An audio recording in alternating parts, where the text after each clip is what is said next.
Welcome back to Bulletproof Mindset, your go-to podcast for health, fitness, and entertainment. Today, we're talking about the ultimate lift, the pinnacle. How do you get that lift stronger? That lift is bench pressing. I outline all the strategies that I've used for myself and for my clients that's got them their stronger bench press. Now, everything that I outline in today's episodes, you can apply to any lift, but it's so important.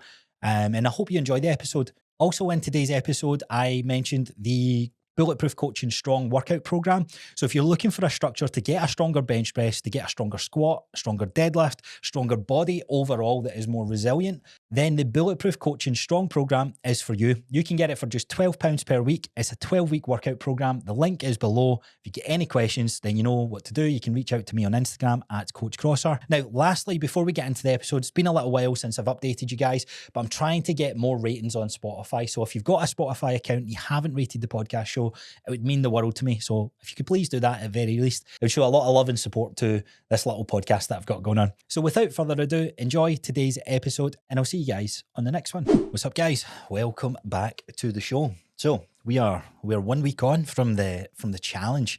And as you'll see from the title of this episode, never done an in-depth episode like this before, where we outline the key strategies, techniques and principles to achieve X result.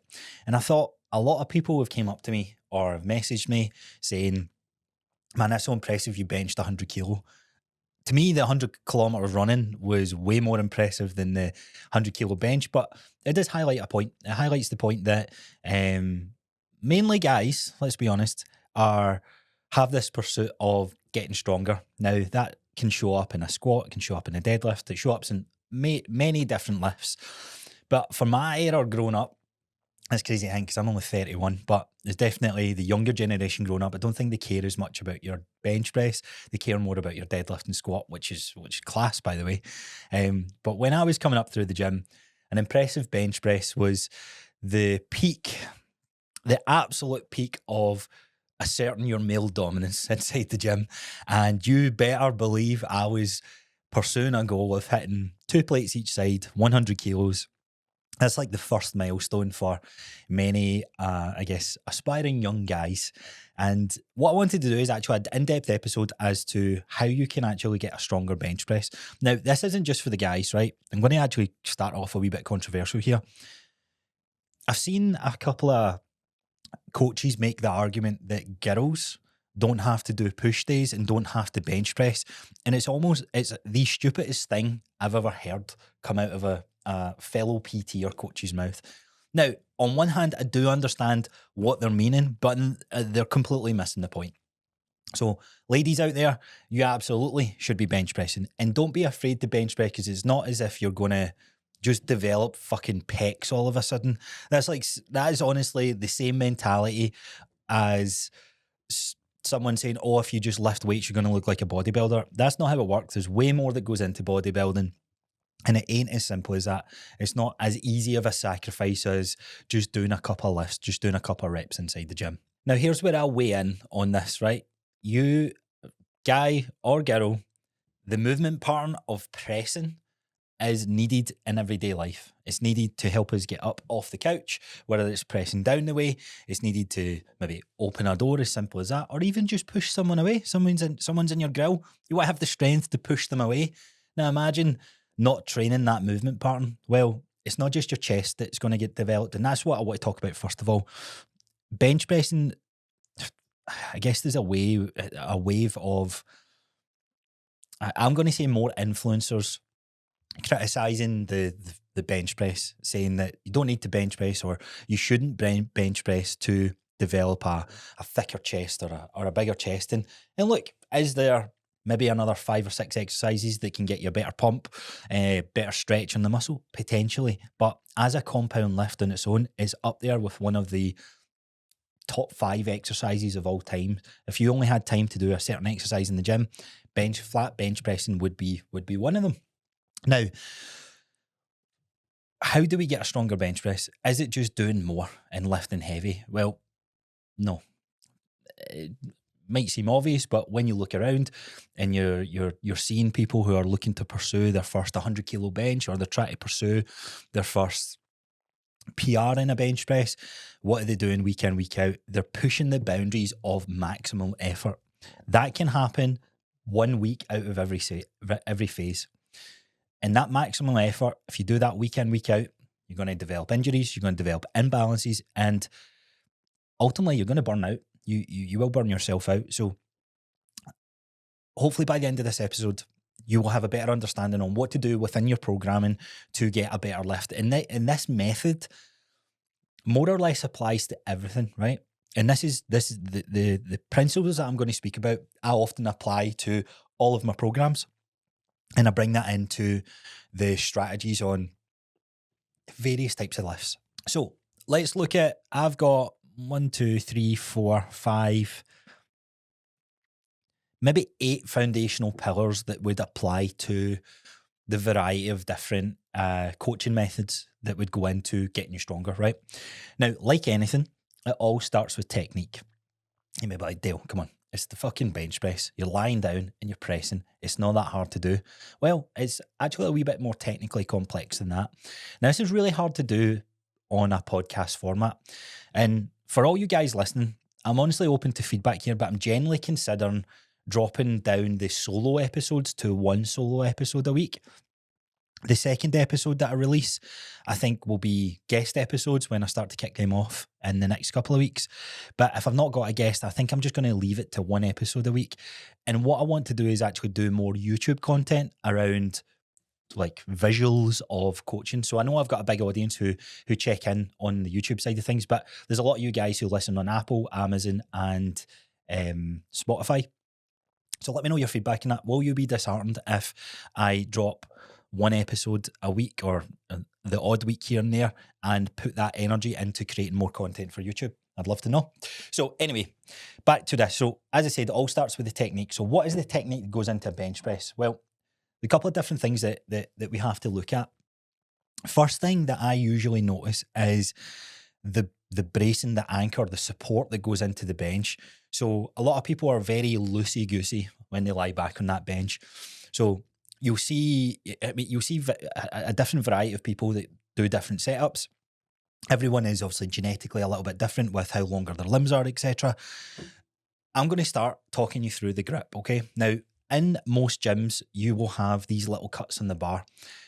Out of the hundreds of people that I've coached, very rarely is someone had to go wider than that unless they're over 6 foot and they've got a longer span, right? So those cuts in the bar are usually a good rule of thumb to have your pinkies or your ring finger on, okay? Now, what are you looking for in the bench press? Well, when you press your hands out in front of you, you want your hands to be on the outside of your shoulders just a little bit. So if you're watching, I'm kind of conscious I'm a wee bit away from the mic, but if you're watching here, you'll see I'm not directly in front of my shoulders. I'm out to the sides a little bit. Now, what I'm looking for is when my elbows trail down, not out, when they trail down and back, that my hand positioning is on the outside of my shoulder. So I want the best leverage for that. If I go in too close, I'm driving more with my triceps. If I go too wide, I'm putting more stress on my shoulders. So the width of your hand position absolutely matters. And there's a weird sort of like technique out there where I see a lot more guys in particular will go with a more narrow stance. A more narrow stance will definitely develop your triceps more, but in the pursuit of getting a stronger bench press, you'll never beat getting into a more optimal position. And this is why I'm starting with technique. If you get your technique right, you can generally add a good 5, 10, 15 kilo onto the seasoned lifter. And this is what I saw with myself. It wasn't necessarily with my hand position, but it was onto one of the other points. Okay, so hand position is the first thing, right? Now, wrist positioning is also the other one. The bar shouldn't sit on the knuckles of your hand. The bar should sit in the heel of your hand, if you want to call it that. And that's where you would grab onto the bar and make sure that the position's right along this line here. Now, you can understand why I want to create YouTube videos, because doing this through a verbal sort of coaching cue can be quite hard to understand, but it's food for thought. It'll allow you guys who are in and out of the gym start thinking about your bench press a little more. The wrists don't flex back. The wrists are strong. And this is where you'll see guys wear wrist wraps. Now, I'm not entirely against wrist wraps, right? I know I poke a bit of fun here and there, but get used to using your lifts without any equipment. That goes for belts, that goes for wraps, it goes for the wrist supports. As human beings, we shouldn't need this, right? We absolutely shouldn't need this. Now, if you're pursuing absolute optimal growth, there is times to bring that in, and that's on a later point here when we talk about the phasing approach of our training. But when you're starting off, when we're looking at the technique, scrap them. You don't need them. Actually, the more you use them, the weaker that joint will get. And I always get a bit of shit for this, but I'm a big believer. If you have to wrap up that wrist for every time you go to the bench press, then you're not. It's almost like it is a tool in the toolbox to aid that lift. But if you always need to rely on that tool, you're losing the natural support mechanisms of being able to strengthen the tendons and the muscles and the fibers that need to fire up to get into that. So then you're reliant on something, and then you can't bench press. Or what tends to happen is you forget your wraps, or you don't have your wraps one day and you're like, oh, fuck it, I'll just bench anyway. And you try and match the same weight, and then what happens? Then you end up injuring yourself. So the wrist positioning, hand positioning, absolutely important. We're squeezing the bar. The next part I'm going to talk about is the arch, okay? So we all have some people don't have a natural arch. They have this other, what do you call it? It's not kyphotic. The pelvic tilt, sorry. So some people's pelvises kind of naturally, their bum tilts out a wee bit. Some others, it kind of rotates under. Depending on who you are will depend on your ability to tilt, but having good control over your pelvis and good control over your ability to arch that back and get the pressure of the shoulder blades into the bench is absolutely vital. I didn't think this mattered much at all. In fact, I was the type of guy, I just kind of hunched, lay flat in the bench, and didn't even have my feet kind of properly engaged on the ground, and I'd just be repping that. Just because you can rep it, just because you can lift, doesn't mean it's the best lift possible. And remember, we're trying to get your bench press stronger, so we want to utilize every technique possible to get that bench press stronger. So the arch position is so vital. Where it gets taken like out of hand is when people overly arch their back. Now, this is more for the competitions, right?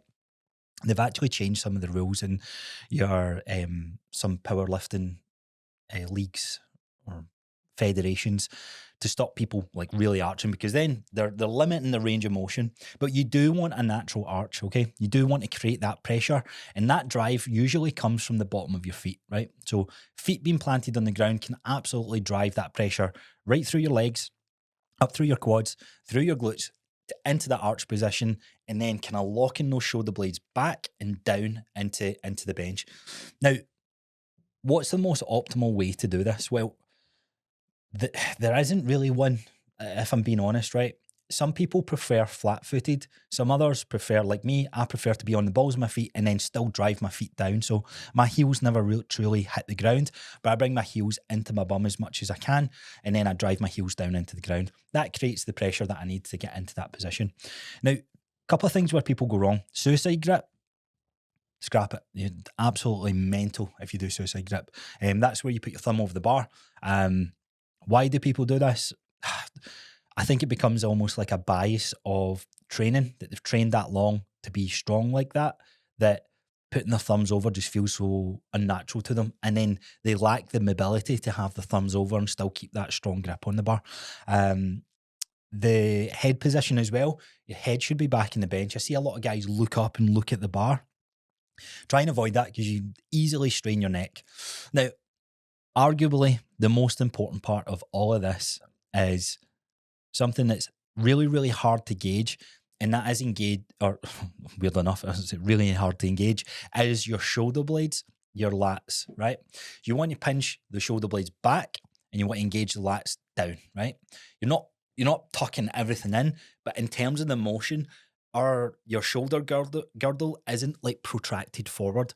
That's where I went wrong for a majority part of my benching career, or my benching journey, I guess. When I started, it was just right. I just need to press that down to my chest and back up. As I was doing that, I was never really thinking about my back position. Then I used to see some bodybuilders used to do their warm-ups or post their warm-ups on YouTube, and I saw them do lat pull downs in rows, and I was like, the fuck does a lat pull down in a row have to do with my bench press? And it was to engage those muscles. It was to get connection, blood flow, and just to be able to fire those neural signals into the back of the shoulder blades to go, right, pinch back and keep that locked in. And this brings me to, I guess, the last point of this. When you re-rack the bar, you shouldn't have to protract the shoulders. So your shoulders shouldn't have to come forward at all. The bar should be at a low enough height where as you pinch the shoulder blades back, it's a matter of like extend the arms and then bring forward. And that should clear of the safety pins or clear of the J hooks on the bar. Now, that's as much as the technique can get, right? So that's the first part of this. And obviously your technique, your range of motion, when you're bringing that down towards your chest, you try to aim below the nipple line or just below the chest is the average touch point. It's going to feel a wee bit different from person to person, depending on your genetics, depending on your, I guess, how your body is made up. But most of the time, it's usually below the nipple line. Very rarely is it near the collarbone. In fact, it's never near the collarbone because that means you're pressing in too narrow or you're bringing the elbows in too narrow and you're like a T-Rex, like this little T-Rex doing his fast, short reps. So you want to make sure that the elbows they trail out, but they're almost down at the same time. So you're not flaring them up. Elbows trail kind of down. And the best coaching cue I can give you for this, right? Imagine a door in front of you, right? The door's not got a handle and it's just a swing door. And I want you to just think about, try and push that door open as fast and as hard as you can. And when you do that, that's where your drive comes from. So think about that in your bench press. That natural position that you go to press that door, that's where you want to be your strongest in your press, okay? So that's why the hand position is important, because if your hand position's out too wide, you're not like pushing the door open like that. It's going to feel very, very awkward, and you're not going to have the same strength if you're in nice and tight with it. So hands just outside of the shoulder part. So as far as technique goes, I think that's pretty much covering it. Range of motion, I really have to highlight this. If you're a long-term listener, you know I'm so passionate about this sort of stuff. I was a half rep guy on my bench, right? I would leave a good inch or two off my chest because I was lifting heavier than what I could handle. And all that did was strengthen a part of the movement where I had control over. So I could go down a couple of inches off my chest and then drive, right? So this next part, I guess it falls under the category of technique, but when we're talking about range of motion, let that bar travel all the way down, make contact with your body all the time. Don't fully rest it on your chest, but make contact, hit the pressure point where it's just below your nipple line. That's usually the first sticking point for many people. A sticking point is basically, you think of a lift, so smooth lift, bicep curl, bringing it up. Like, let's say the first sticking point of bicep curl is right at the bottom. So that bench press right at the bottom, being able to like drive and push out of that. I was benching for about, I think I was working out in Aquatech at the time. And it was this little spit and sawdust gym in Motherwell. It was behind I think it was the dump, or was it where the steelworks is, right? It was just a wee porta cabin type thing. Proper, like dungeon of gyms, and had all the craziest, mentalist cunts that you could think about came to lifting. Anyway, me and my mate were training and we thought, we'll go down there. So we went down there and we trained. And this was the first time that we were, for the age of like 18, 19, we're pretty strong. Like, we were really strong for age. I can't remember what we're lifting, but it must have been something like, because bench press was the start of the week, and then it was also, we'd done it on Tuesday and Wednesday and so on and so forth. But your pressing movements at that point, I must have been about 85 kilos, right? 80, 90 kilos. So we're overloading this exercise, but we're not doing full range of motion. I've never even heard the range of motion at this point. So we got a day pass, and they're like, no problem. Now, the gym isn't a big gym, right? From the front desk, you could see the whole square. So we set up the bench press, we start benching. The owner then comes up to us and he's like, look, guys, what he's doing? It's like, we're just hitting a wee bit of, it wasn't even called push, we were just hitting a few chest. I think it was chest day. I think that's what we kind of referred to it then. And he was like, what's the goal? He's like, I like bigger pecs. And he said, you doing half reps on that, you're wasting energy. And I'll never forget this. He's like, if you just go lower. So we dropped the weight and we went lower. And the squeeze and connection that I had to my chest I was like, fuck, man, I've never felt like this pump before. And that goes to show that whatever you're not doing is usually better for you, because you can be so adapted. So I was so adapted to these half reps. So I made this one tweak, and I kid you not, the strength gains that I got from that, I thought I would be, it's hard because your ego has to be quiet because you're dropping the weight down. But it was only a matter of weeks before that was back up. And not even that, I started to see better development in my chest. And that kind of goes to show or highlights the point that always, always, always full range of motion. It does not count if you go halfway. There is never a time to shorten that range of motion on a compound lift. Maybe there's a kind of thinking one that comes to mind, but I genuinely don't see any value then shortening your range of motion on any sort of lift when it comes to the major compound lifts, unless it's sport specific, right? Most of us training, we're not training for a sport. We try to just have a stronger body, a more resilient body, and just a stronger approach to living a healthier and fitter life. So why would we cheat our range of motion? Because life isn't going to be in this sort of same pattern. We want to have wherever our joints take or wherever our joints move, we want to be able to train that full range of motion, okay? So that's the technique and range of motion side of things. The next part of this is how frequent do you have to lift? So frequency is a big one, right? If you're in the push-pull leg split or the bodybuilding split, your volume is too much for one day to do the right strategies to develop a strength on that movement, okay? And this is where I would say still stick to our semi-push-pull legs, but look at bringing your compound lifts in at least 2 to 3 times, right? So sometimes push-pull legs is maybe a better option because it's push-pull legs, rest, push-pull legs. So that means every muscle group you're kind of hitting twice. And usually means every compound lift more or less gets hit twice. What I found the biggest benefit for me was when I actually done full body. And you know, you've heard me talk about full body, and here he goes again, but full body allowed me to hit compound lifts 3 to 4 times throughout the week. And there was no question as to why I got stronger very, very rapidly after lifting, after 6 years, right?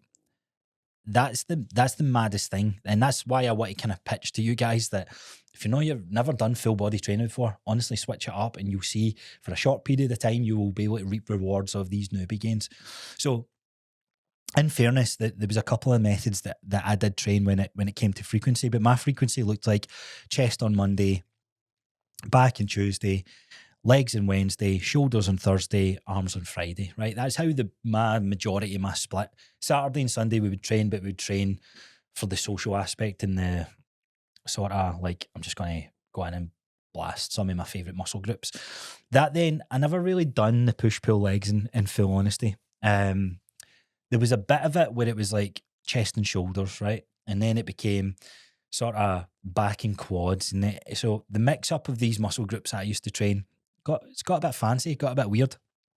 But I vividly remember my frequency getting more structure. So rather than just guessing what you're doing week in, week out, having a structure to how frequently you're going to hit these muscle groups is the key, right? I honestly believe if you truly want to maximize this over the next 12 weeks, pick 3 days. 3 days where you're going to insert a day, a rest day, a day, a rest day, a day. And when I say rest day, it doesn't need to be time off the gym. It's just you're not training that movement pattern. So you're not training anything to do with your hands going above your head or hands going in front of you. So 3 days a week, I would say is a sweet spot. However, you can do 2. And what those 2 days a week would look like will depend on how well your programming is. One day should be kind of heavier day. I would say one day you're what to kind of maximize. Once you've got your technique down, well, let me back up a second. Frequency, as I said, it's important. We want to get 3 days. But first thing I want you to look at is phasing, okay? Phasing your training is so important because you don't want to be stuck in this monotonous cycle of just, as I said earlier on, maxing out, or even if you're not maxing out, you can't always week in, week out increase the weight. It just doesn't work that way. You need to change up something. You need to create some sort of no continuity, novice approach where your body's like, oh, we're not used to this. We need to adapt and get stronger. So your phasing is important. So technique wise, first phase, laying the foundations, getting a solid technique. Because if the technique's not right, everything else goes to pot. It's like building a house. You build some solid foundations, and then when the house is built up, is staying up forever. Now, if you don't spend time on that technique, if you don't spend time on that approach, then even if the foundations are off by one tiny little degree, as soon as that house is built, it's going to fall over. There's going to be imbalances in the structure that will break down. And the analogy that compares to for your body is injuries and tears and just, straight up discomfort. So, phase one of your training should be based around technique. So use lighter weight and use strategies like pause reps, slow and controlled reps, where you get to work on the range of motion, you get to feel all that sort of the body moving in a manner where you're slowing the control down, you're feeling the shoulder blades pinched into the seat. And even when you press, this is another thing that's just came to mind. As you press, you're not letting the shoulders pop forward. You're keeping them pinched back. So the full press movement is as you're pinching back. That's why the arch and the drive from the lower part of the body is important. You want the full central nervous system fired up. You want the gas tank roaring. And you can do that by just squeezing your core and pressing, but it's a full body movement for a reason, because you need everything to be fired up to get the maximal effort out of it. So that kind of highlights phase one of your training. Phase two is where you come in and you start changing up the frequency a little bit, or changing up the methods of training, should I say. In that frequency, again, 3 days a week, we've got a heavy day, I would say, where 3 to 6 rep range is a good place to work at. You've got a lighter weight where you're doing maybe higher rep range between 8 and 12. It could be 12 to 15. It could even be 15 to 20. All these rep ranges will add strength and add confidence to those lifts.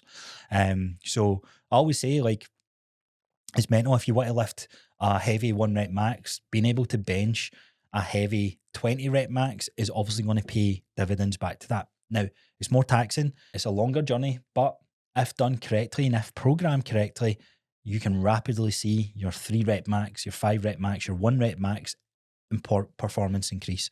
So your technique, your frequency, and phasing are the 3 core pillars to building or getting any lift stronger. Okay, that's the important part that plays up to smart programming. And it's not just I'm going to bench 3 times a week. I'm just going to hit the same rep range and do the same frequency, blah, blah, blah. You need to be changing that up. That's why phasing is important. That's why it's linked to the technique. That's why it's linked to the frequency. Okay, let's talk about some of the more overlooked things, right?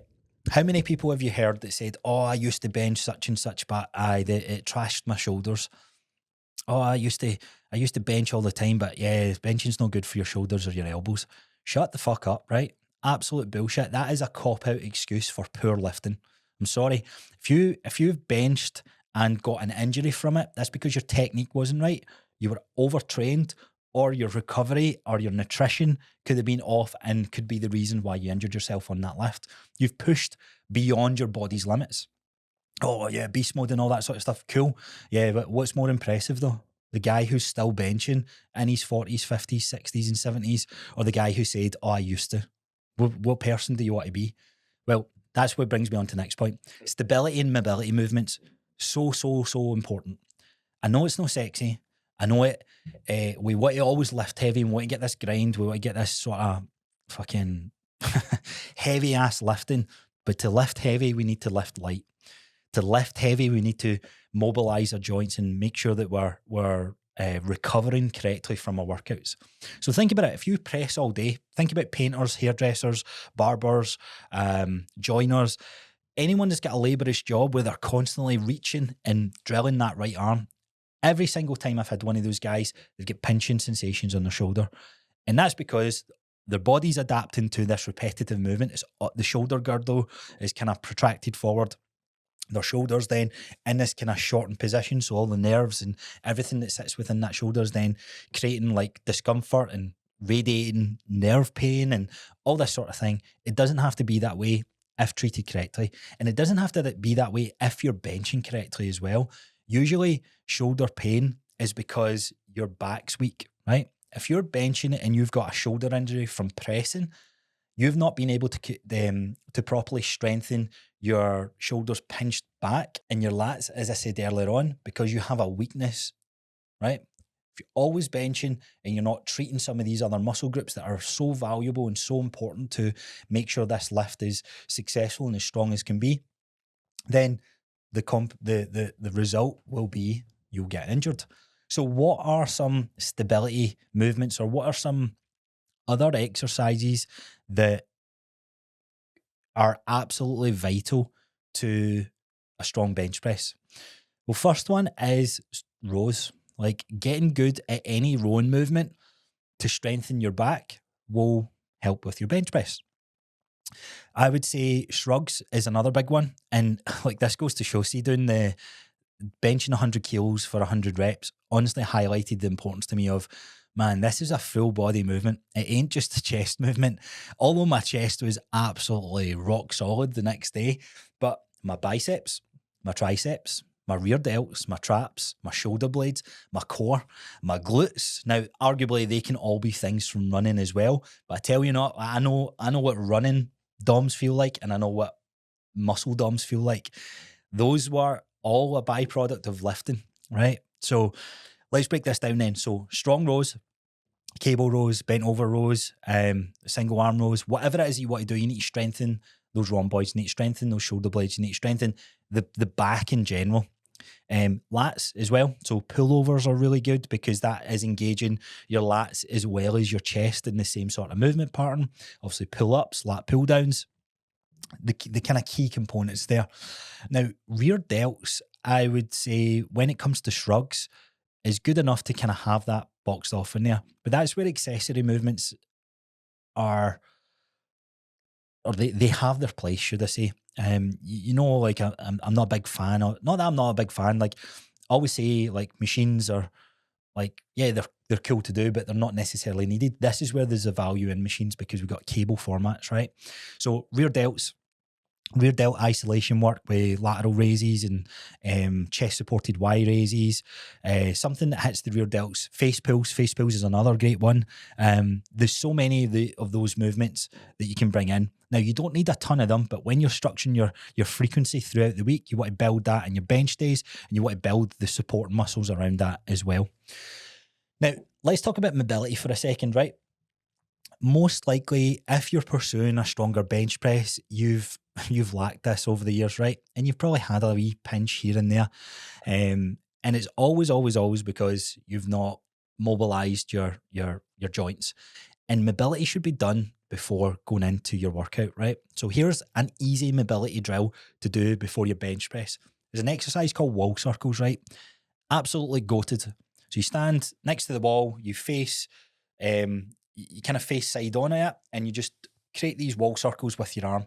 Your goal is for your arm not to touch the wall, so you might need to stand out a little bit. Feel your chest opening up, feel the shoulders opening up, feel the lats opening up.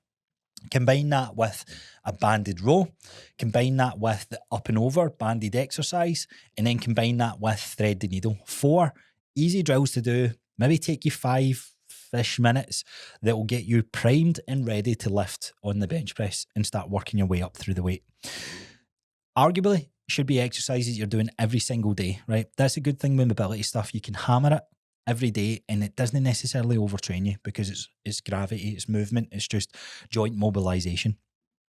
So let's recap. We got the technique, we got the frequency, we got the phasing. They are all important parts of building a strong workout program, building something that adds strength, right?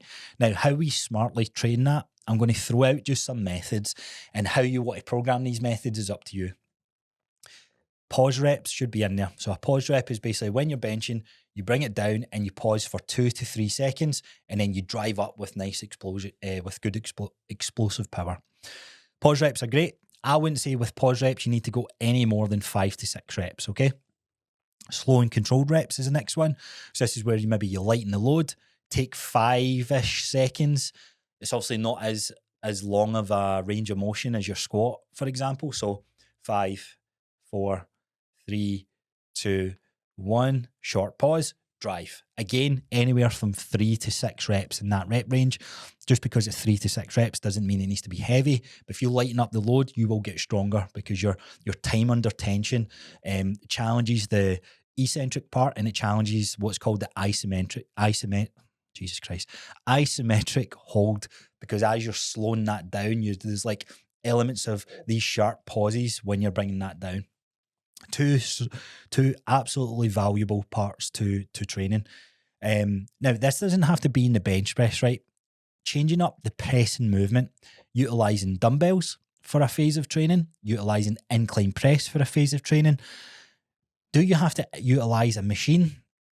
I wouldn't, if I'm being honest. I would say you're better to stick to the compounds, right? You're better to stick to a barbell and a dumbbell, because the stabilization muscles, your back, your core, your glutes, your leg drive, are all required. So you're practicing that through every time that you lift. That's why you're not doing it 5 days a week. Doing it 2 or 3 days a week is the better approach there. And that'll just get you refining that skill a little bit more. Using the machine just solely isolates the pecs. And it's not that your pecs aren't strong, it's the coordination of firing up all those muscle groups at one time.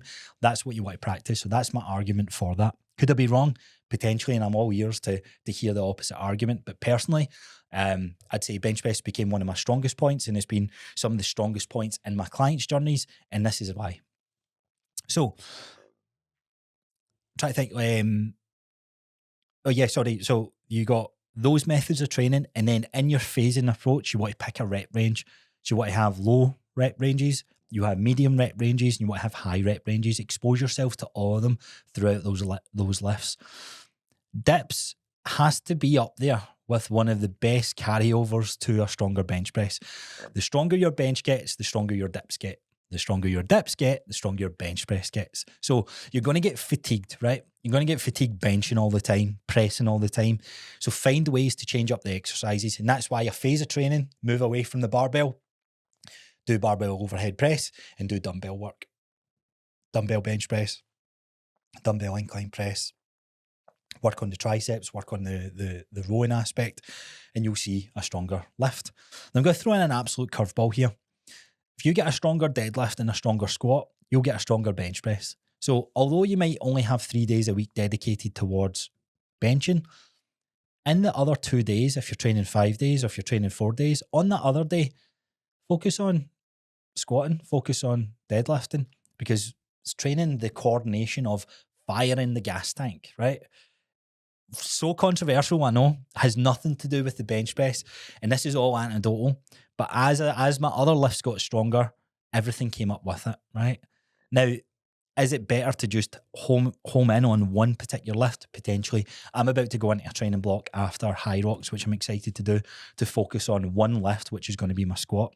And I'm going to see what my bench and my deadlift does, because my focus is going to be getting a stronger squat and a stronger overhead press.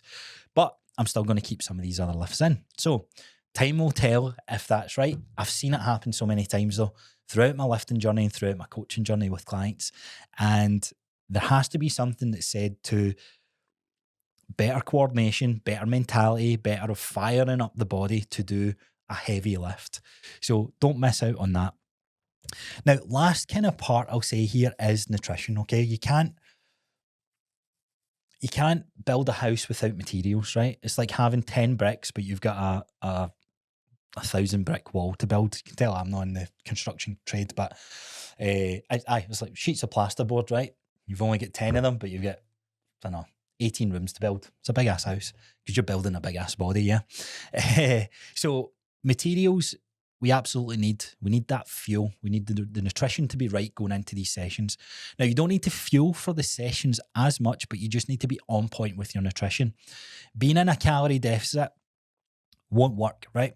When you see guys hitting PRs when they're in a calorie deficit, there's a couple of things that come to mind. Number one, it could be that they're still in this newbie cycle of lifting. I don't mean that they're a new lifter, but the type of training that they're doing, they're so new to it that they can still see gains in it, right? And this might happen if you do the right techniques and phasing and smartly program. But the other thing that comes to mind is if it's a seasoned lifter and they're lifting the same stuff and they're seeing PRs as their weight's going down, it just screams performance enhancements, right? Because with less materials, with less fuel in your body, you can't always see gains, right? You physically, from a physiology point of view, you cannot progress strength, because a big part of strength is the materials that we have, the fuel that we have. So make sure you're at least in maintenance, or better yet, go into a bit of a surplus. It doesn't have to be anything crazy. A couple of 100 calories on top of your maintenance. So if you're eating 2,500 calories, go to 2,800, 2,700. Keep that consistent throughout your training block and watch what happens. As you build muscle, you build strength. And it becomes the eye-opening part for most of you, where you go, I can really sculpt and shape my body in a way that I want to.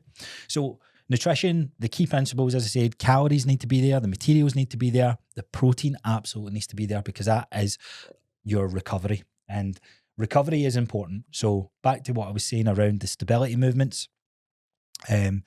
Strong back is a strong bench, strong squat is a strong bench. But if our body's breaking down, if our body's crying out, then that's a sign to change it up, lighten up the load a bit, focus on mobility, and then go back to it. Because if you're maxing out all the time, it's not going to work. Now, here's what a heavy session would look like for me. 3 to 6 reps. I don't care that I can bench, 143 times. I'm not in that cycle of training, right? So on on week 1 of that phase, I'm going to go in at what I feel comfortable. So I'll feel comfortable lifting 100 kilos and I'll bench that. If I hit 6 reps, then I'm going to put it up 5 kilos on each side.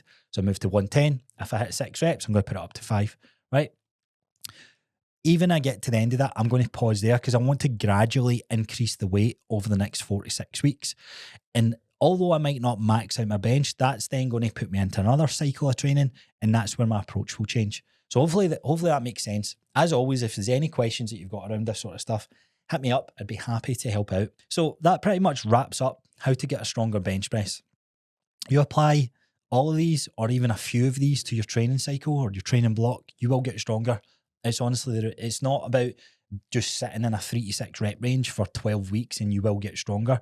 You need to gradually implement all these different ways of finding this nuance. I said novice earlier, I'm sure. Nuance was the word I was looking for. Control is the aim of the game. Bringing down and bouncing off your chest, that doesn't count, right? Being all over the bench, you're just, if you get away with it, then cool, but you're going to end up becoming one of those guys that say, oh, I used to bench, but I can't do it anymore. You don't want to be that guy. Because whether they like to admit it or not, they lifted too much for the time. Any injury is a part of overtraining. It's just as simple as that. There's a reason why my body's in bits after overtraining.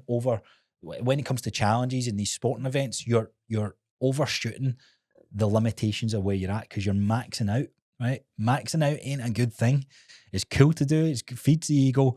But if you want to do it right, then this is how you do it. So, I don't think I've got anything else to sort of add to this. What I will say is, though, the Bulletproof Coaching Strong program that I created, that's 3 days a week for a reason. And that's hitting all the major lifts. So that will get you a stronger squat, stronger deadlift, and a stronger bench press by utilizing some of the methods that I spoke about throughout this programming. Now, it doesn't come with nutrition advice or all that sort of stuff. So if you're someone who's in the gym and you're sort of working out and you're doing your own thing, having a structure is honestly the best thing that you can do with that. So hopefully you either build a structure off the back of this, or better yet, you can get it for just £12 per week. It's a 12-week workout program. There's 3 different phases in it that ticks all the boxes for everything that I've explained. So that will get you a stronger bench press, but will get you a stronger overall body at the same time. And a stronger body is a more resilient body, and a byproduct is you look like a badass at the same time. So if you fancy getting involved with that, there's going to be a link below in the show notes. I'm going to end the podcast here. Let me know what you thought of today's episodes. What I will say is, if you made it this far and you haven't left a 5-star rating on Spotify, it would mean the world to me if you could do that. I'm trying to close in on 300 ratings. That was the goal last year. We failed the goal, but I'm not afraid of failing because we're just going to keep hammering it until we achieve it. So if you want to do that and help me out, it'd mean the world to me. Subscribe on YouTube, and I'll see you guys on the next one.